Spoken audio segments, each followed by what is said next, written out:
The thieves! The filthy little thieves!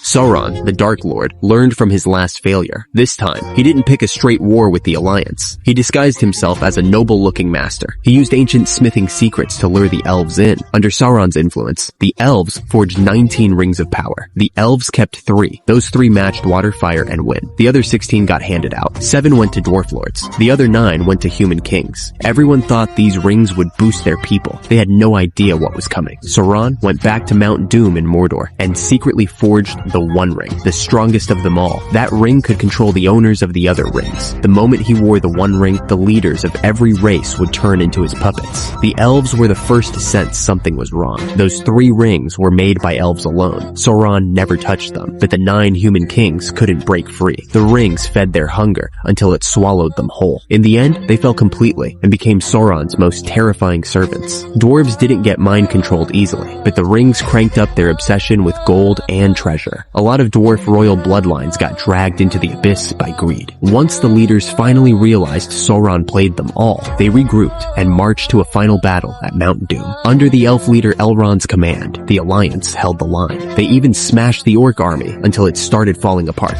Victory was right there. Then, Sauron stepped in himself. He wore the One Ring and came swinging a warhammer. The Alliance collapsed in seconds. Even the human king got dropped with one brutal blow. Prince Isildur watched his father die. He rushed in, trying to grab a sword and strike back. Sauron stomped it and shattered it. In a panic, Isildur snatched the broken blade and slashed at Sauron. Sauron's finger got cut off, and the One Ring slipped free. Without the One Ring, Sauron's body broke apart fast, but Sauron's spirit didn't vanish. Isildur picked up the One Ring, and the darkness took hold of him too. He refused to destroy it and carried it home. On the march, orcs ambushed him. The human army got wiped out in seconds. Even the prince himself got taken down by an orc archer, and that ring sank to the riverbed with nobody knowing where it went. Then, 2,500 years later, 2 hobbits were fishing by the river. One of them slipped and fell into the water. In the mud, he spotted that long sleeping One Ring. When he crawled back onto shore with it in his hand, his friend Smeagol saw it too.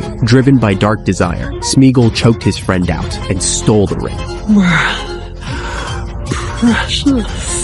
The ring could make you vanish, and it could eat your soul. Smeagol started stealing, lying, and hurting people until his own kind cast him out. He ended up deep in a cave. The ring stretched his lifespan. It also rotted his mind and body. Little by little, he turned into a cold-blooded creature.